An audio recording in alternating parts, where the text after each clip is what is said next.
Bonjour à tous et bienvenue dans ce nouvel entretien Imo2. Aujourd'hui, je suis très content de recevoir Grégory Iwes de Wise. Ce qui est très intéressant, c'est que Wise, c'est un logiciel belge Exactement. qui est le leader en Belgique. Oui. Donc, tu vas nous apprendre plein de choses sur le marché belge, mais surtout la vision d'un pays étranger sur le marché français. Je vais te poser plein de questions là-dessus. Mais avant tout, je vais te saluer. Bonjour, bienvenue. Salut Vincent. Est-ce que tu peux te présenter rapidement et nous dire qui tu es? Mais donc, Grégory Iwes, je suis Country Manager France chez Wise.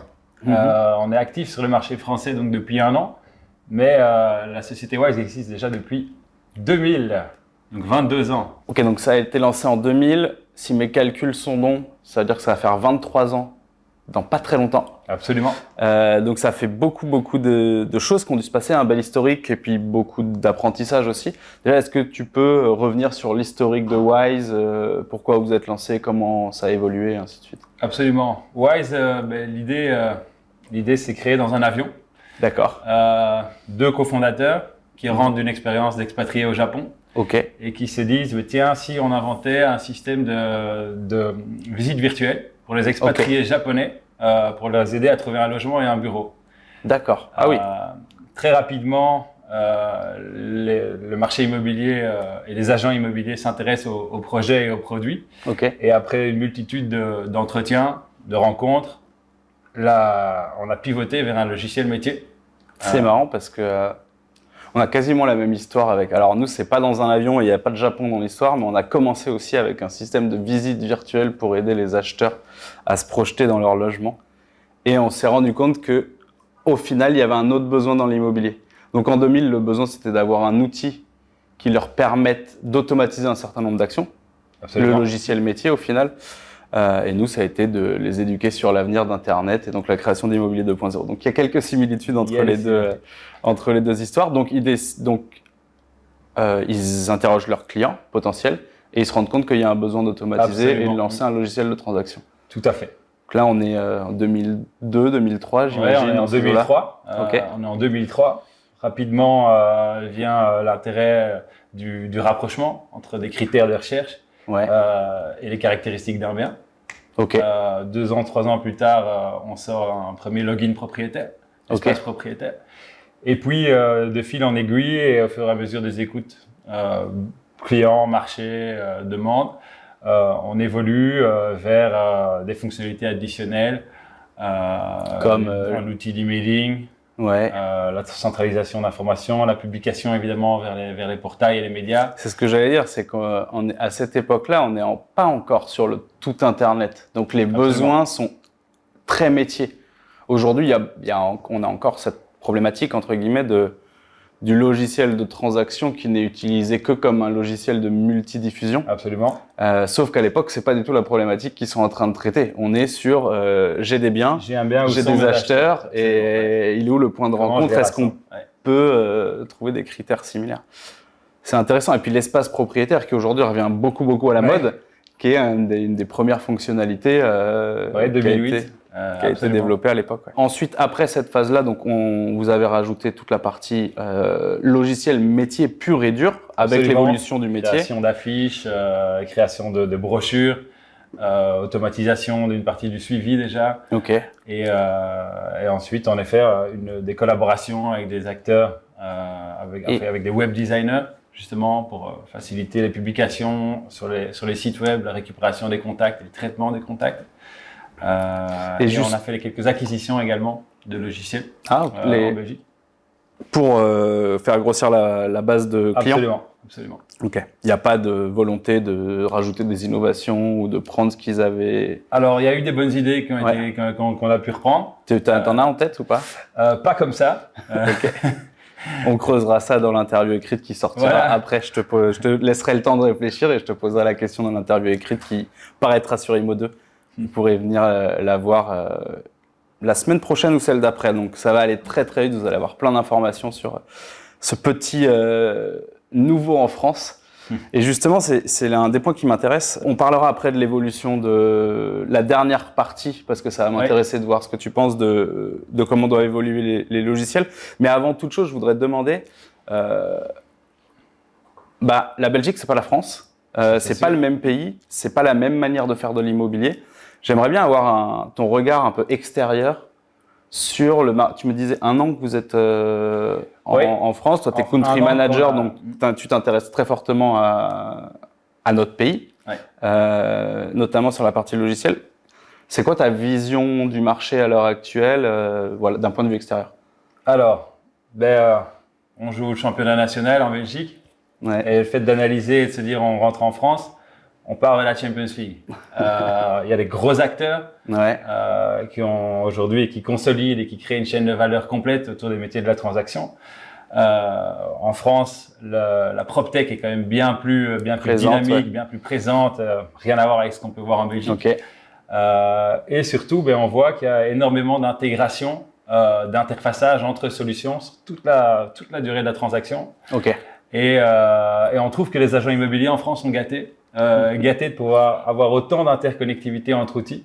C'est ce qu'on voit beaucoup moins en Belgique. Ok, donc le point que tu notes, c'est que en France, le pays étant plus grand et comme il y a plus d'acteurs, on se rend compte qu'il y a des solutions qui sont plus complètes au final dans ce que peut faire un agent immobilier avec. Des solutions plus complètes et aussi des solutions de niche, donc très spécifiques et du coup très poussées.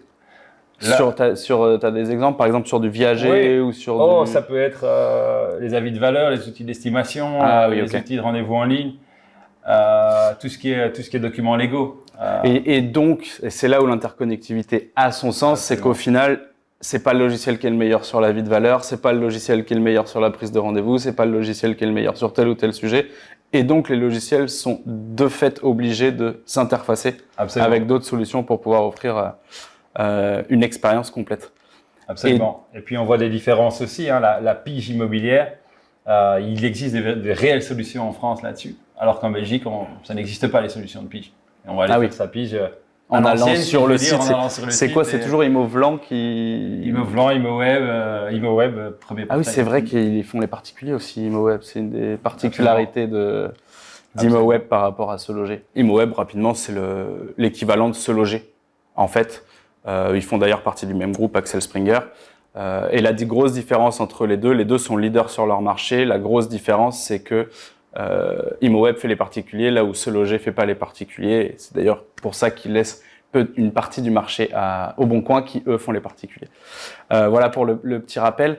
Ok, donc je vois bien ta vision en tant que… Alors, j'ai adoré la Ligue des Champions. Je pense que c'est déjà très respectueux pour tous les concurrents que tu vas avoir sur le marché. Maintenant, vous n'êtes pas un petit logiciel et on a vu des clubs de championnats nationaux un peu moins connus faire des choses exceptionnelles en Ligue des Champions. Porto a 3 Ligues des Champions, on ne sait pas d'où ça sort. Mais ils sont très forts et je pense que vous êtes quand même costaud parce qu'il y a 22 ans d'existence, bientôt 23. Quelles sont justement les leçons que vous avez apprises et comment le logiciel a évolué sur les dernières années? On a compris le début de l'histoire, Absolument. Maintenant c'est la suite qui nous intéresse. Et les premières leçons, ça paraît simple, mais c'est d'être à l'écoute de son marché et de ses clients et de ses utilisateurs. Le deuxième, c'est de pouvoir aussi évoluer technologiquement, faire évoluer sa technologie, l'améliorer, la perfectionner. Et la troisième, c'est anticiper les besoins futurs, des besoins futurs en matière de fonctionnalités, de services. C'est pour ça qu'on a aussi, sur les 3-4 dernières années, fait évoluer la fonction de logiciel métier. On l'a étendu à la gestion de la relation client, donc au CRM. La partie CRM, c'est vraiment votre partie différenciation. Est-ce que rapidement, en 2 mots, tu peux me dire la différence que tu fais entre un logiciel de transaction et un CRM, un logiciel de transaction simple et un CRM? Absolument. Vas-y, je t'écoute. Le logiciel de transaction, il va permettre réellement de travailler son bien, d'encoder ses données, de les publier, de faire tes rapprochements, générer des affiches, des brochures, aller jusqu'au mandat, la signature, etc. Là où on va se distinguer sur le CRM, c'est qu'on va vraiment pouvoir travailler ses contacts, en fait, de la prospection jusqu'à la première marque d'intérêt, jusqu'à, si on parle de la vente d'un bien ou de l'acquisition d'un mandat, il y a déjà une première étape et un premier volet CRM sur cette couche-là. Et la deuxième couche, elle vient après la signature de l'achat de la maison. Votre client, il est en portefeuille, il est là. Et on a développé des outils qui vont permettre d'envoyer un message d'anniversaire aux clients. On a un outil qui vont permettre d'accompagner les clients, d'envoyer des newsletters, des campagnes emailing, de rester en fait visible. Donc en fait, c'est là. Parce que la gestion de la relation client pendant la recherche d'appartement, pendant la vente d'appartement, le logiciel métier le fait de manière assez classique. Alors il y a certainement des moyens de plus le pousser et de le faire encore mieux. Mais ce qui est intéressant, c'est le après. C'est comment, on sait qu'un vendeur, par exemple, il vend une fois tous les 5 à 7 ans. Comment faire en sorte que quand il redécide de vendre, dans 5 ans, il pense à vous en premier. Absolument. Et aussi, s'il a des amis qui veulent vendre, qu'ils puissent le partager. Vraiment, la partie relation client après-vente, moi, ce que j'appelle la fidélisation, souvent dans le… Exactement. Dont on dit qu'elle n'existe pas dans l'immobilier. Il y a cette couche après, mais il y a aussi la couche avant qui est importante. Le CRM, ça permet quoi? C'est de pouvoir centraliser, historiser l'échange client, l'échange contact depuis le début. Le CRM, il va aussi permettre de faire des analyses, des prévisions, des prédictions de vente, des résultats de vente et d'obtenir des datas et ensuite de les interpréter. Que vous soyez une agence, un agent, l'outil va vous permettre d'avoir une vue et de vous concentrer sur les opportunités à valeur ajoutée. Il y a des algorithmes qui vont détecter les marques d'intérêt et l'évolution finalement dans un funnel de vente, parce que le CRM, il va permettre aussi de classifier. Donc il y a toute la partie aussi qui est un peu liée à l'inbound, mais qui est le côté donc l'inbound, très rapidement, c'est le fait d'envoyer du contenu à ses clients pour qu'ils s'intéressent à vous et identifier quand est-ce qu'ils sont chauds pour pouvoir les transformer de prospects, en prospects en premier lieu, puis en clients. Donc il y a aussi toute cette partie-là. Donc il y a la partie préchauffe entre guillemets et ensuite la partie maintien au chaud du client après la vente. Donc vous rajoutez ces deux couches-là. Je vais pas poser plus de questions sur la partie CRM parce que l'article dont je parlais tout à l'heure va être dédié justement à toutes ces différences et à rentrer dans le détail concrètement de qu'est-ce qui fait la différence, qu'est-ce qui existe comme fonctionnalité, comment l'utiliser en tant que professionnel de l'immobilier. Donc ça, il va y avoir un sujet ultra creusé là-dessus. Et je te remercie de m'accorder du temps aussi pour cette partie-là parce que je trouve ça hyper intéressant et c'est vrai que c'est un peu délaissé de temps en temps dans l'immobilier. Aujourd'hui, fort de ces 23 années de bons et loyaux services auprès des pros de l'immobilier, pour toi, c'est quoi les fonctionnalités indispensables d'un logiciel dans son ensemble, logiciel métier dans son ensemble? C'est-à-dire, je vais jusqu'à la partie CRM. Pour toi, c'est quoi les 3 éléments essentiels indispensables pour un agent immobilier? En matière donc de fonctionnalité. Ouais. Les classiques, c'est la multidiffusion, ça reste la base. Et surtout de récupérer le contact et de lier une marque d'intérêt doit être liée au bien. Ok. Donc le rapprochement acheteur-vendeur, enfin acheteur bien immobilier. En fait, c'est ce qu'on a développé. C'est je publie sur Le Bon Coin ou sur un portail. Une personne est intéressée, sa demande va arriver automatiquement dans le logiciel et être liée au bien évidemment. Savoir quel portail, lié à quel bien et pouvoir enchaîner son suivi. On permet notamment nous de l'automatiser le suivi, le premier suivi, la préqualification. Donc ça reste des fonctionnalités clés, mais c'est du coup la réceptivité du contact, en fait, et le traitement du contact. C'est la base du logiciel. C'est la base. Le logiciel doit être utilisé pour ça. Et après, on développe des fonctionnalités autour. Et après, il y a tout ce qui tourne autour. En effet, il y a le site web qui est quand même la vitrine aujourd'hui, plus que la vitrine de l'entreprise. Et puis on retrouve les classiques, les rapprochements,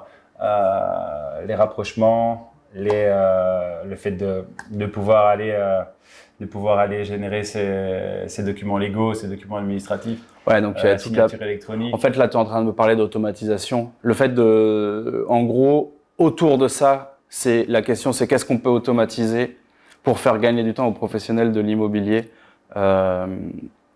Justement, sur la partie automatisation, c'est quoi les automatisations entre guillemets dont vous êtes le plus fier et je pense que la plupart des logiciels les ont, il y en a peut-être que certains n'ont pas, mais c'est quoi les automatisations les plus utilisées? Documents légaux, tu me disais? Oui, en matière d'automatisation, oui, mais nous on s'est penché sur toute la transaction, du premier contact à la signature du mandat, la mise en vente et la signature de l'offre d'achat. Et on s'est dit, qu'est-ce qu'on peut automatiser? Comment est-ce qu'on peut faciliter le quotidien de l'agent immobilier et lui dire, OK, ça, il peut automatiser, voici de telle manière. Ok. On a développé des contenus que l'agent va pouvoir, ou l'agence va pouvoir personnaliser à sa sauce et déclencher des triggers. Donc, à quel moment je l'envoie, par qui, est-ce que c'est l'agence, est-ce que c'est l'agent. Et ça, tout ça, ça se programme directement dans le logiciel juste Absolument. pour… ok. En fait, il y a un pré-setup qui est fait à la base. Ok. Et à l'installation, à l'onboarding, on va faire une deuxième couche de setup qui permet vraiment de mettre les automatismes de l'agence en question. Et comme ça, on le met directement en pilote automatique. Bah justement, alors je trouve ça très intéressant. Vous partez du process de base. Je pense que tous les agents immobiliers devraient partir du process. Ouais. Les agents immobiliers doivent connaître leur process et après leur spécificité au sein de ce process. Voilà. C'est justement donc vous avez essayé d'automatiser le maximum de choses pour faciliter la vie de l'agent immobilier. Et aussi, pardon, je te coupe, dans l'esprit de la collaboration. Il y a des équipes qui chassent, il y a des équipes qui vendent et puis il y a une équipe au back-office aussi. Et en fait, on va savoir dire qui fait quoi à quel moment et l'outil va faire un rappel de tâches si c'est des tâches plus manuelles ou automatiser des tâches si elles sont automatisées. Toutes les agences immobilières n'ont pas le même process. Absolument. Alors, il y a des choses qui sont très similaires. Hein. On commence à identifier un prospect vendeur, on rentre le bien, on va faire les photos. Enfin, il y a des choses qui sont très similaires. Mais malgré tout, chaque agence a sa spécificité. Sinon, la raison d'exister est un peu moins claire pour tout le monde et je pense que c'est plus difficile de faire du business.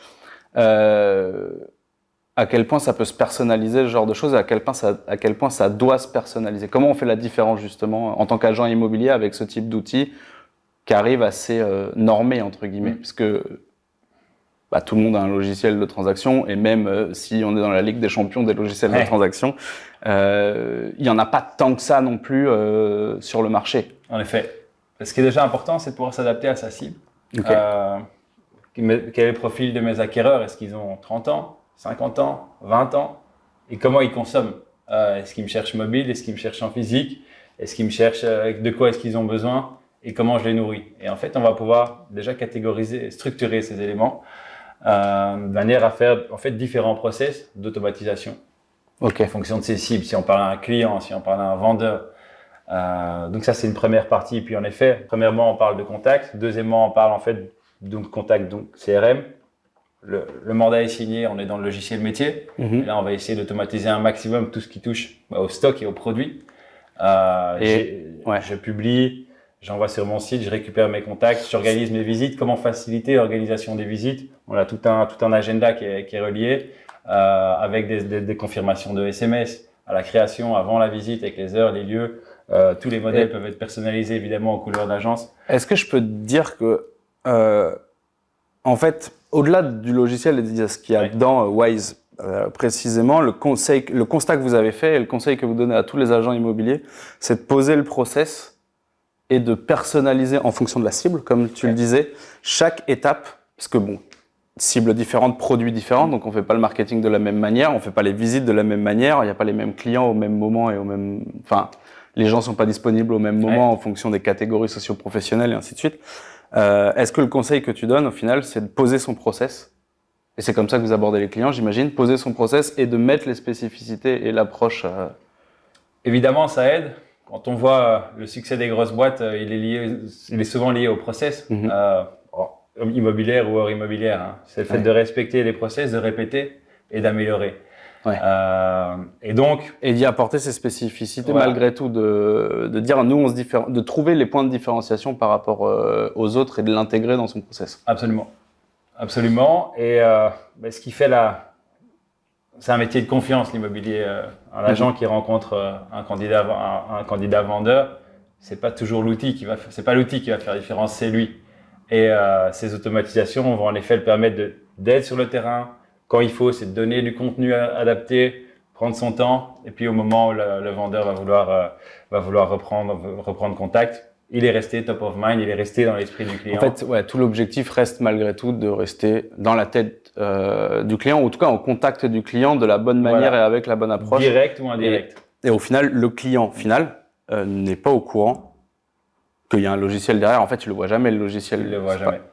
Et on a des algorithmes en fait qui vont détecter les intentions d'achat, soit en fait de vente ou d'achat. En fonction des contenus qui sont ouverts et des interactions. Et du coup, il va les faire évoluer dans ce qu'on appelle des funnels de vente, des funnels d'acquisition, Ils peuvent être variés, mais on peut parler de froid, d'intéressé, de chaud, de prêt à signer, de signer. Et d'abandonner. Et on a même des contenus qu'on propose pour des clients qui n'ont pas signé un mandat ou qui n'ont pas signé une offre d'achat et qui sont toujours en recherche. Par exemple. Vas-y, dis-moi, l'exemple m'intéresse. L'exemple, ça va être chaque agence a une base de données d'acquéreurs. Ouais. Elle reste X années en fonction de la RGPD, 3 ans. Ouais. Mais pendant 3 ans, qu'est-ce qu'on fait? Qui est actif? Est-ce qu'on a, si j'ai 5000 contacts, qui est actif dans cette base de données? Est-ce que j'en ai 100, 300, 600? Est-ce que les critères de recherche ont évolué, pas évolué? On a un système qui permet automatiquement, une fois de temps en temps, j'appuie sur un bouton. Tous mes contacts acquéreurs, candidats acquéreurs vont recevoir un mail pour mettre à jour leurs critères de recherche, commenter éventuellement ou dire qu'ils sont plus à la recherche. Ça se met à jour automatiquement dans le logiciel métier et on a quelque chose de structuré avec pour savoir où est-ce qu'on en est dans son business. On va retrouver toutes les métriques. Et avec un peu de... En creusant ces métriques, est-ce qu'on est presque capable d'aller faire une projection sur le nombre de ventes qu'on va faire dans le mois, le nombre de mandats qu'on va rentrer? C'est ça l'objectif. On peut aller jusque-là et d'ailleurs, on a mis une partie de nos ressources en développement dont justement l'interprétation et l'analyse des data. Dans le logiciel métier, il y a énormément de data. Combien de rendez-vous d'estimation, combien de rendez-vous, combien de mandats exclusifs, combien de mandats simples, comment j'arrive, combien j'ai fait de visites, dans quel délai, quelle est la date d'anniversaire de mon client. Et en fait, toutes ces datas, on va pouvoir prendre des décisions et des actions. Et en fait, en effet, c'est ce qu'on essaie de faire et de développer maintenant. Et tu me demandais quel est l'avenir de ces logiciels immobiliers. Justement, c'est ça que j'allais te poser. C'est déjà, premièrement, est-ce que tu penses que tous les logiciels immobiliers vont aller vers ça ou sont en train d'aller vers ça? Est-ce que c'est quelque chose que tu constates aujourd'hui? Aujourd'hui, la constatation en France, c'est déjà, il y a une consolidation des acteurs. Ouais. J'avais lu dans un article qu'on parlait d'équivalent des GAFA au niveau des logiciels métiers. On voit qu'il y a aussi des achats d'acteurs de niche, comme on disait. Est-ce que c'est de la pige, des documents légaux? On a vu qu'il y avait des mouvements dans le marché. Il y a deux choses. Il y a la consolidation des logiciels métiers et la diversification des entreprises pour justement avoir tout le parcours avec les meilleurs dans chacun des domaines. C'est ça. Et il y a 2-3 grosses boîtes qui sont en train de proposer cette suite d'outils là-dessus. Donc, c'est un des premiers mouvements que tu vois. Est-ce que tu vois d'autres choses en ce moment donc consolidation. Je reviens sur le fait que je trouve que les agents IMO sont gâtés d'avoir toute cette multitude, cette suite d'outils pour faire leur métier. Interconnectés surtout, parce que finalement le double encodage c'est aussi la clé. La mobilité, évidemment, ça, c'est des tendances qui deviennent de plus en plus ancrées sur ces logiciels métiers. Et puis prendre des décisions sur base de la data et de pouvoir donner des outils à l'agence immobilière, à l'agent immobilier, pour facilement lire ces données, interpréter ces données et en tirer des conclusions et derrière mettre un plan d'action. Ok. Et la suite, c'est que ce soit simple. La suite de tout ça, c'est quoi? Là, après, tu penses, c'est quoi les prochaines évolutions sur 1 an, 2 ans du logiciel? Est-ce que tu as déjà des projections, des idées de vers où ça va aller ou c'est juste la suite logique de... Moi, je vois ça comme ça. Donc, continuer la consolidation des rachats, d'intégration de solutions, de mini-solutions dans l'outil pour finalement en faire, en effet, on le disait, toute la chaîne de valeur est complétée.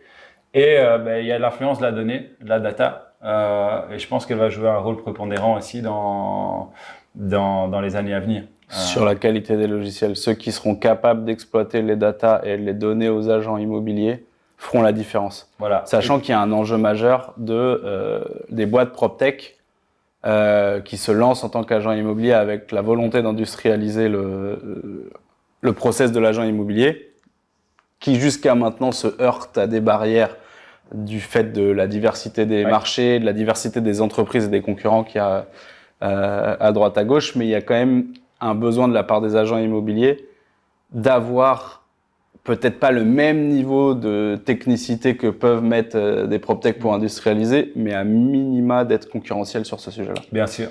Puis, on est plus dans une caractéristique, mais ces outils doivent rester simples d'utilisation. Ouais. Faut éviter d'en faire des usines à gaz avec des connexions partout et de la sous-utilisation d'outils. Ouais. Et finalement, permettre à l'agent de se concentrer sur son cœur de métier ou de son cœur d'activité qui est être sur le terrain, en contact. En fait, il y a la prise en main. Le fait de ne pas avoir à monter en compétences pour utiliser 100% du logiciel est aussi une des grosses problématiques.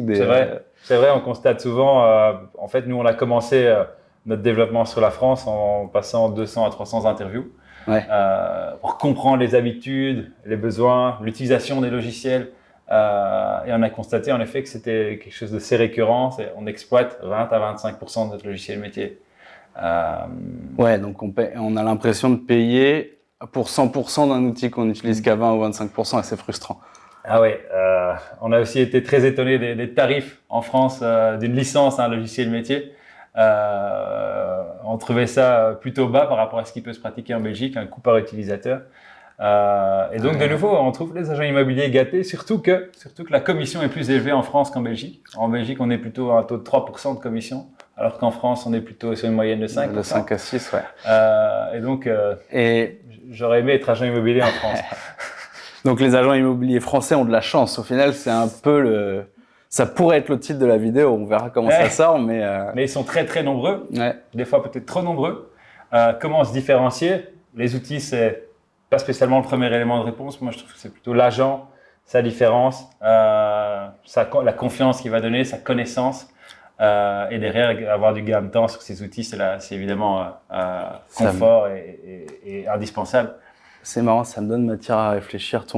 Ta phrase, je trouve que c'est une très bonne conclusion pour la vidéo de dire, en fait, l'agent immobilier, il doit se différencier sur son approche, sur ses méthodes, sur ses techniques et compagnie. Donc vraiment du métier, de l'humain. Ouais. Et l'outil derrière, il doit juste servir ce propos-là. Et c'est tout. Absolument. Et tu dois choisir son outil une fois qu'il a défini ça et pas le contraire. Très intéressant. Avant de finir cette vidéo, j'ai toujours une question que je pose maintenant à tous mes invités. Selon toi, sur quoi doivent se former les agents immobiliers? Ça enchaîne bien sur ce que tu viens de dire. Il doit, pour moi, un agent immobilier doit continuer à se former en technique de vente. Okay. Aujourd'hui, on parle de plus en plus du lien entre le marketing et la vente, plus que jamais. Et donc, en technique de vente liée aux approches et aux techniques marketing digital. Donc, pour moi, c'est deux variables super importantes. Évidemment, se former, bon, ça semble basique, mais sur les outils qu'il utilise, pour bien les utiliser. Monter en compétence sur les outils. Mais je reste persuadé que voilà, l'approche d'un agent immobilier, c'est sa connaissance du marché, sa connaissance du secteur, sa connaissance de son portefeuille client et ses maîtrises des techniques de vente, de son empathie, de son écoute. Et je pense qu'on peut se former toute sa vie de ces techniques de négociation. Pour moi, c'est ça qui va faire la différence pour l'agent immobilier. Et l'outil va venir comme un élément de confort en plus pour lui permettre justement de gagner du temps et se concentrer sur sa propre formation et son business. J'ai rien à ajouter. C'est une très belle conclusion. Merci beaucoup, Grégory. Merci, Vincent. Au plaisir. Et puis, il y a une interview qui va sortir en écrit sur le site Imo2, donc n'hésitez pas à aller voir pour bien comprendre la différence entre un CRM, la valeur ajoutée du CRM en plus du logiciel de transaction. N'hésitez pas à mettre en commentaire si vous avez des questions que vous voulez qu'on pose sur ce sujet-là. Merci de nous avoir suivis. Merci à toi, Grégory. Merci à tous. Et à très vite sur Imo2. Ciao.